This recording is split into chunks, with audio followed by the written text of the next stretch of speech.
사복음서는 예수님의 삶 그리고 그분의 복음의 사역을 기록하고 있는 책입니다.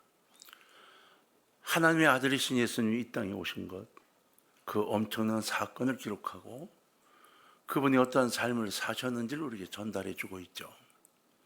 사도행전은 사도들의 삶과 복음의 사역을 설명하고 있습니다. 그래서 복음서의 중심은 예수님이 되고요, 사도행전의 중심 인물들은 사도들과 제자들이 되어집니다. 우리는 사도행전을 읽거나 공부할 때 그 사도들이 우리에게 밝히고 싶어하고 조명하고 있는 수많은 것들, 그 내용들의 중심이 바로 예수 그리스도이심을 가슴에 두고 사도행전을 읽어야 합니다. 사도행전에는 모든 사건을 살펴보면 결국은 핵심이 예수 그리스도이시거든요. 우리가 이 땅을 살아가면서 얻어진 수많은 일들, 감사함도 결국은 사도행전처럼 예수 그리스도를 중심으로 한 삶이 되어져야 하는 겁니다. 알고 계신가요? 예수님의 제자들은 예수님께서 승천하시고 난 후 바로 합심하여 기도하고 예수 그리스도의 복음을 전하기 시작했어요. 기도하자마자 성령의 역사を그들이 한 것은 바로 복음의 증거였어요. 예수님이 누군지, 그리고 왜 이 땅에 오셨는지, 우리가 본 것처럼 그분이 돌아가셨지만 살아나셨고 승천하신 것까지를 전하면서 너희들이 주님을 만나야 한다고 외친 거죠. 그리고 예수 그리스도의 복음이 예루살렘을 울리기 시작하고 많은 사람들이 통해 자복하고 예수님을 구세주로 시인하며 하나님께로 돌아오니까 어떤 일이 생겼나요? 바로 초대교회 전체 엄청난 박해가 시작이 되었습니다. 사도행전은 사도들이 그 어떤 박해도 굽히지 않고 끝까지 복음을 전했다는 것, 이것이 사도행전의 기록이고 증언이에요. 오늘의 본문 중에 사도행전 5장 40절을 보면 이렇게 되어 있습니다. 저희가 옳게 여겨 사도들을 불러들여 채찍질하며 예수의 이름으로 말하는 것을 금하고 놓으니, 복음을 자꾸 증거하고 성도가 늘어나니까 그들을 불러다가 때렸습니다. 때리고 가만히 있어, 계속 이 복음을 전하면 죽일 거야 라고 협박하고 놔주었다는 거죠.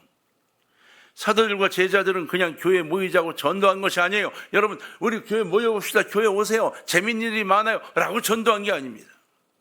헬라의 성경에 보면 채찍질하다 라는 말은 그 의미가 보다 리얼하게 기록되어 있습니다. 대로라는 단어를 썼어요. 대로. 이 단어는 기본 동사로 사용이 되는데요, 정확한 의미는 가죽을 벗기다 할 때 사용합니다. 가죽을 벗기다, 때리다, 세게 내려쳐 가죽을 훑어내리다, 이런 뜻입니다. 그러니까 그냥 채찍질 하다가 아니라 채찍을 가지고 사람이든 뭐든 놓고 때려서 그 가죽을 벗겨내리는 것을 의미하는 거예요. 실제로 몇 번 말씀드렸지만 이 채찍에 맞으면 상체의 가죽들이 떨어져 나갑니다. 여러분, 신명기 25장 3절에 보면 40까지는 때리려니와 그것을 넘기지는 못할지라고 이야기했어요. 왜요? 죽거든요. 태형이든 채찍질이든 10대를 때리고 나면 이 엉덩이가 다 터지고 피가 나서 죽어가게 되거든요. 무서운 연골입니다. 로마의 채찍은 특히나 우리가 머리 따듯이 그 8가닥, 16가닥을 따서 만들고 맨 앞에 납덩어리나 또는 아주 무거운 이 뼈를 매달아서요, 던질 때 원심력에 의해 늘어나도록 만들고 줄어들면서 살점을 물어뜯게 만든 것이 그 채찍이거든요. 그러니까 그 채찍질 한 번마다 이 상체에 가죽이 떨어져 나갑니다. 여러분, 고린도후서 11장 24절을 보면 바울은 이렇게 고백했어요. 유대인들에게 40이 하나 감한매를 5번 맞았으며, 바울이 이야기해요. 내가 40번에서 하나 감한매 몇 대요? 39대를 5번을 맞았다 그랬어요. 죽었었다는 이야기입니다. 인간이 여러분 이렇게 맞을 수가 없답니다. 도저히 이건 불가능하답니다. 성경도 바울이 거반 죽게 된 걸 내던져 버렸는데 하나님이 그걸 살려 불러들이셨다고 기록을 했어요. 대체 무엇 때문에 바울 자신 39대씩을 5번이나 맞으면서 복음을 증거하려 했을까요? 그 태형의 고통과 아픔, 이것도 바울의 복음에 대한 열정을 막을 수는 없었습니다. 바울은 맞으면서 여전히 복음을 전했어요. 이 전도에 대한 힘, 바울의 열정은 어디서 온 걸까요? 성경은 첫 번째로 바울이 빚진 자였기 때문이라고 말을 하고 있습니다. 자, 로마서 1장 14절 한번 볼까요? 바울은 이렇게 말했습니다. 헬라인이나 야만인이나 지혜 있는 자나 어리석은 자에게 다 내가 뭐다? 빚진 자다. 내가 헬라인인 야만인 다 좋아. 지혜 있는 자, 어리석은 자 다 좋아. 내가 그들보다 못한 게 없는 건 맞아. 그러나 나는 그들에게 빚진 자야. 이렇게 말했어요. 여러분, 그 당시에 누구도 바울의 지식을 따라갈 수가 없었습니다. 그 좋은 머리를 따라갈 수가 없었어요. 그런데도 불구하고 바울은 내가 이 모든 사람에게 빚진 자다라고 설명했습니다. 여러분, 나라가 빚을 지면 어떻게 되나요? IMF에서 돈을 빌리면 IMF가 우리나라 국가 경영에 참여하고 그리고 이 갚을 능력이 없어서 재정에 참여하게 됩니다. 개인도 마찬가지예요. 빚이 많고 갚을 능력이 없으면 신용 등급이 떨어지죠. 그죠? 그래서 은행 대출을 받을 수가 없습니다. 신용카드도 사용할 수 없게 되고 발급이 안 된답니다. 여러분, 우리가 짊어질 수 있는 빚, 실은 이게 세 가지로 나뉘어 있어요. 그래서 이 빚은 지면 안 되는 거예요. 첫 번째는 물질적인 빚입니다. 물질적인 거, 그렇죠. 돈, 집을 사면 대출 받거나 이런 빚 갚아야 되잖아요. 두 번째는 도덕적인 빚이에요. 우리가 살아가면서 사람들 사이에 있었던 수많은 일들에 대한 것들. 세 번째가 영혼의 빚입니다. 가장 큰 문제가 뭘까요? 영적인 빚입니다. 이거는 내가 어떻게 할 방법이 없습니다. 이 빚은 내가 마음대로 어떻게 해버릴 수가 없습니다. 도덕적인 건 내가 그들을 위해 뭘 해주고 도와주고 가능할지 모릅니다. 물질도 죽어라 해서 벌어 갚으면 됩니다. 하지만 영적인 빚은 이게 내 마음대로 되는 게 아니거든요. 구약시대도 여러분, 물질의 빚을 갚지 못하면 몸을 팔아야 했습니다. 안 되면 아내를 팔아서 갚아야 했고요. 그것도 안 되면 자식들을 종으로 팔아야 했습니다. 구약시대는 무서웠습니다.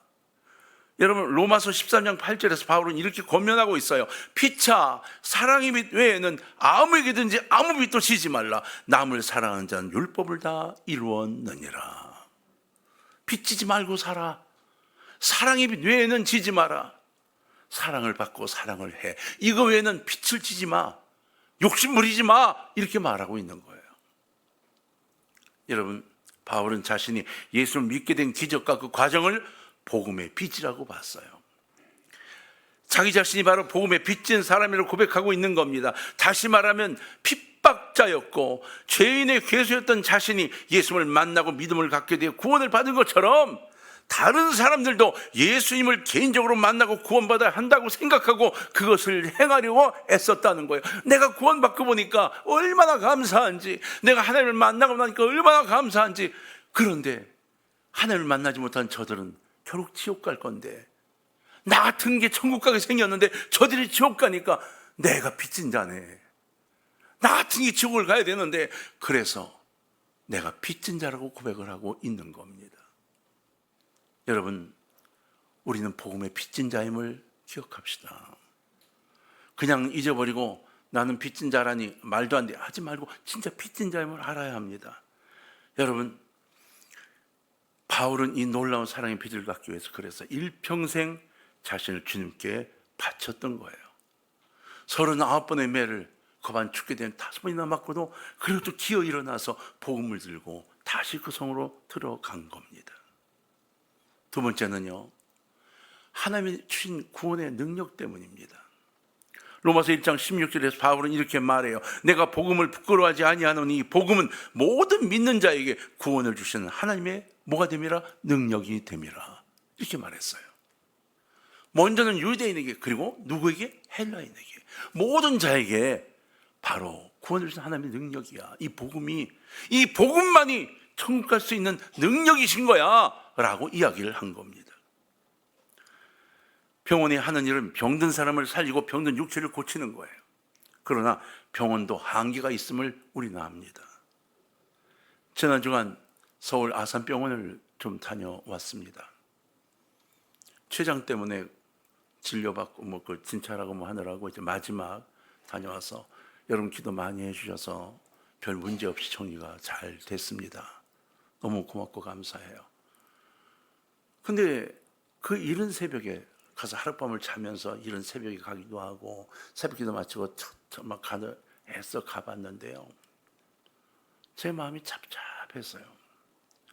아산병원에 들어가는 그 길에 차들이 꽉 찼습니다. 그 이른 아침에 그 병원에 들어가느라고 차들이 꽉 차서 인산인해를 이루었습니다. 수서역에 세브란스로 가는 버스, 삼성병 가는 버스가 계속 와 닿는데요. 계속 사람을 실어 나르는 거예요. 근데도 줄줄이 서 있습니다. 하루 종일 나른답니다. 병원 안에도 환자들로 가득 차서 어디 엉덩이를 들이대고 앉을 의자가 없습니다. 천만 원이었어요. 어디가 아프냐고요? 전신 치료해야 될 때가 전신 어디 한 군데도 빠지는 데가 없는 겁니다. 췌장만 10군데에서 진찰을 합니다. 야, 깜짝 놀랐습니다. 병원에 있는 아산병원에 대한 소개를 보여준 영상을 보니까 이렇게 소개를 했어요. 서울 아산병원은 우리나라 최고의 의료기관 중에 하나다. 이렇게 선전하면서 하루에 여러분 환자 몇 명을 치료할 것 같아요? 14,000명을 치료한대요. 다 같이 시작. 14,000명. 그러면 세브란스나 삼성병원은 어떻겠어요? 서울대병원은 어떻겠어요? 아이고, 14,000명. 제가 진료하는데요, 15분 동안에 8명에서 10명의 환자를 봅니다.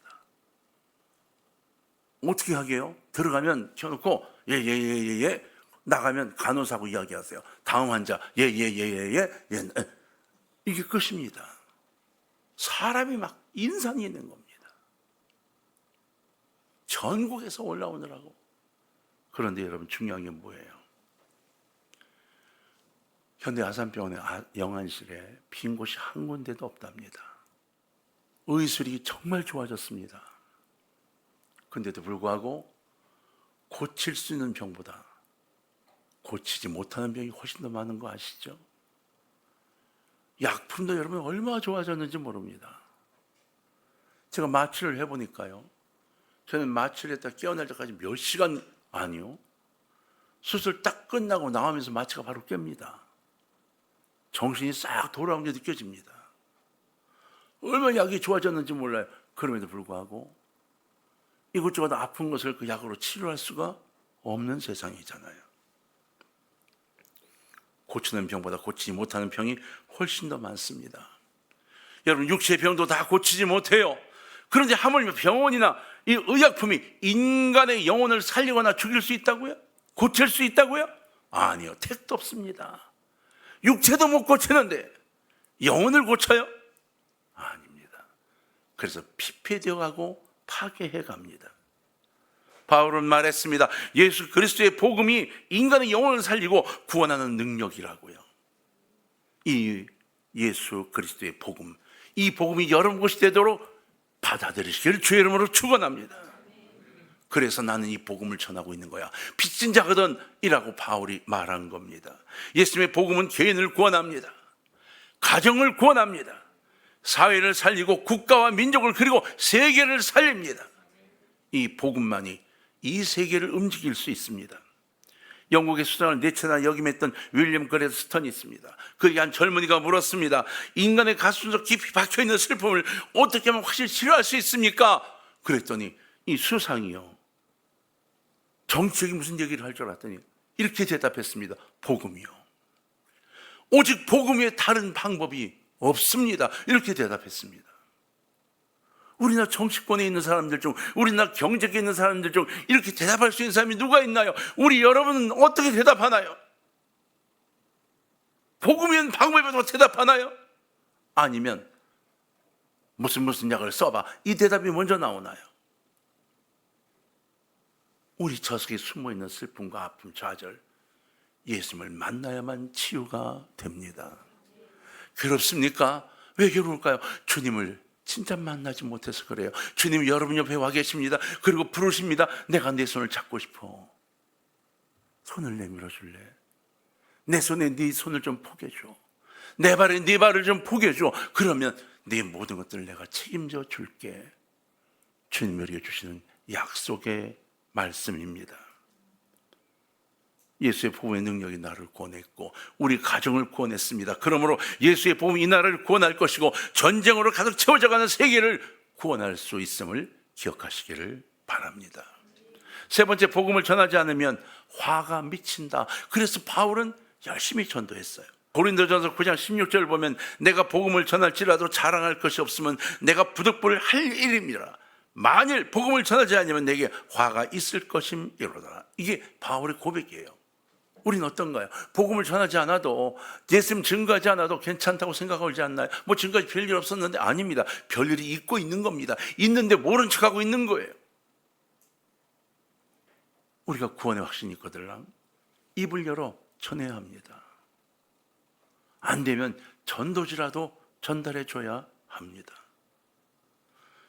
구소련은 이미 9세기경에 복음이 전도되어서 교회로 가득했던 나라였습니다.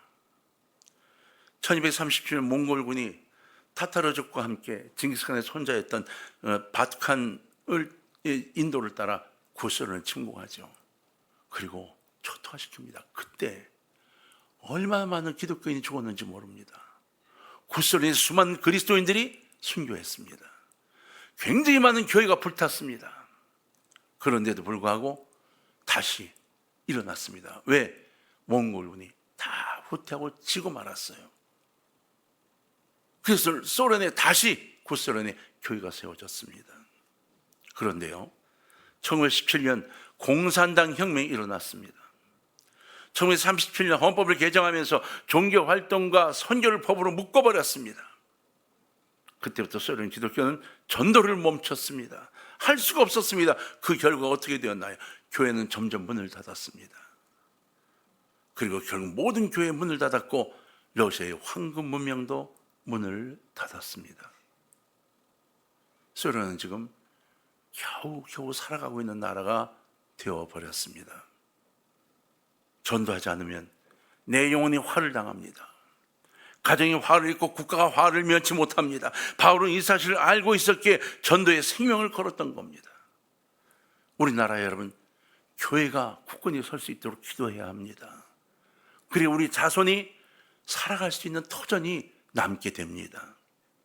요한웨슬레이가 87이 되었을 때 감리교 목회자 지도자 중 한 명인 알렉산더 메덱에게 보낸 편지 속에 이런 말이 있습니다.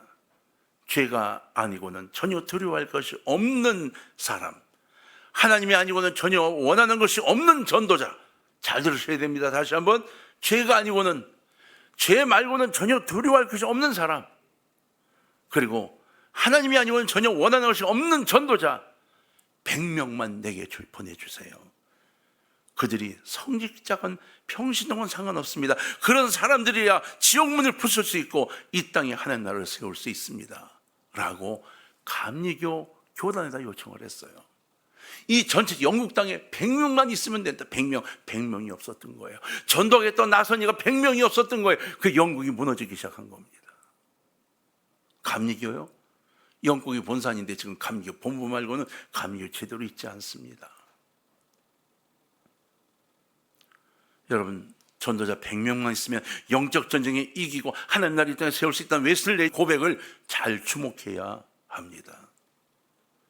지금 오히려 우리나라의 감리교회가 훨씬 더 뜨겁습니다. 우리나라의 감리교회가 영국을 리더해 갈 겁니다. 왜요? 우린 기도하는 이들, 전도하는 이들이 채워져 있거든요. 1945년 태평양 전쟁이 미국의 승리로 끝났습니다. 도쿄에 입성한 메가더 장군이 수많은 사람들이 환영을 받으며 거기서 이런 말을 남겼죠. 전 세계가 당면한 문제는 경제의 문제입니다. 경제 문제는 군대 문제입니다. 군대 문제는 정치 문제입니다. 정치 문제는 정치가의 양심 문제입니다. 양심 문제는 도덕 문제입니다. 도덕 문제는 결국 종교 문제입니다. 종교 문제는 결국 신학의 문제입니다. 그러면서 그는 이렇게 말했어요. 미일 전쟁은 하나님과 일본의 신의 싸움이었습니다. 하나님이 승리하셨습니다. 맞습니다. 그 승리로 우리나라가 간절히 기도하던 수많은 성도들의 간절함 때문에 우리도 해방할 수가 있었잖아요. 진정한 승리는 바로 이 복음을 전하는 데 있었던 겁니다. 네 번째는 여러분, 그리스도의 사랑이 강건하시기 때문이라고 바울은 이야기합니다. 고린도서 5장 14절에서 바울은 그리스도의 사랑이 우리를 강건하시는도다. 우리가 생각할 때 한 사람이 모든 사람을 대신하여 죽었은즉 모든 사람이 죽은 것이라 이야기했어요. 예수 그리스도의 사랑이 우리를 강건하셔. 그분이 돌아가시면서 지상 명령을 주셨어. 나는 그걸 듣고 행해야 될 책임이 있어. 이렇게 말한 거예요. 여러분, 저나 여러분이 구원받은 거요? 조건 때문이 아닙니다. 돈이 있어서요? 인물이 잘생겨서요? 아니에요. 결코 잘나서 아니에요. 그것은 순전히 하나님의 은혜인 겁니다. 전적인 하나님의 사랑 때문인 거예요. 바울은 그 사랑 때문에 복음을 전한다고 했고, 부족한 저도 그 사랑 때문에 마지막까지 힘을 붙들고 살아가려고 애쓰고 있는 겁니다. 여러분, 하나님의 사랑의 강권에 여러분을 담그시기를 주의 이름으로 부탁합니다. 한 가지만 더 얘기합시다. 따라합시다. 주님이 문을 열어주셨습니다. 맞아요.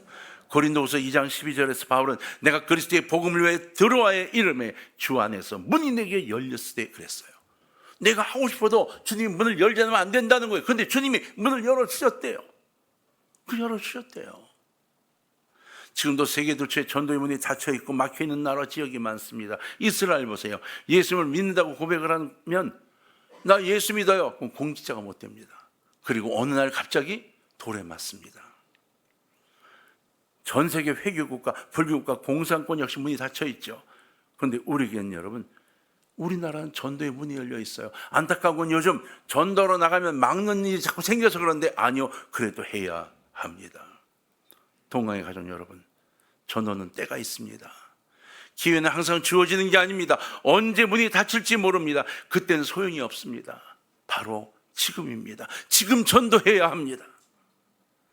오늘 작정해야 하고, 그리고 머리에 떠오는 그들의 영혼을 위해, 그 영혼을 위해 전도해야 하고 기도해야 합니다. 결과요? 두려워하지 마십시오. 결과는 하나님이 이루어 주십니다. 최선을 다해 다가가십시다. 그리고 전도하십시오. 그리고 교회로 인도하십시오. 초대교회 사도들은 쉬지 않고 전도했습니다. 쉬지 말고 끈기 있게 줄기차게 전도해야 합니다. 어제 교육위원회가 주관하는 꿀잼 팡팡대회가 있었다고 말씀드렸죠. 다양한 놀이와 게임, 그리고 다양한 먹거리, 그리고 아이들을 맡길 수 있는, 쉴 수 있는 공간, 이걸 만드라고 선생님들이 진짜 애를 썼어요. 복음을 전하는 조용한 전도의 방 뭐 다 준비돼서 보니까 너무 잘해. 전교회를 막 다 썼어요. 선생님들이 왜 이렇게 수고했었을까요? 어제 시간들을 내서 성도님들이 왜 그렇게 고생하셨을까요? 전도야말로 우리에게 주어진 하나님의 지상 명령이기 때문입니다. 전도합시다. 하면 됩니다. 전도는 내가 합니다. 지금 합시다. 여러분의 가슴속에 결단이 세워지기를 주의 이름으로 축원합니다. 고린도서 5장 42절을 다 같이 한번 읽겠습니다. 여러분, 성경에 나오는 개혁전 4판이 아니라서 그들로 나오는데 그냥 그들로 읽읍시다. 시작. 그들이 날마다 성전에 있든지 집에 있든지 예수는 그리스도라 가르치기와 전도하기를. 아멘. 개혁개정 4판에는 전도하기를 쉬지 아니하니라 이렇게 되어 있습니다. 오늘 제목이 전도를 쉬지 않았다네요, 이거입니다. 초대교회 고린도는 전도를 쉬지 않았답니다. 우리는 쉬고 있나요? 주님 오신 날까지 복음을 전하는 아름다운 사람들이 되길 주의 이름으로 축원합니다.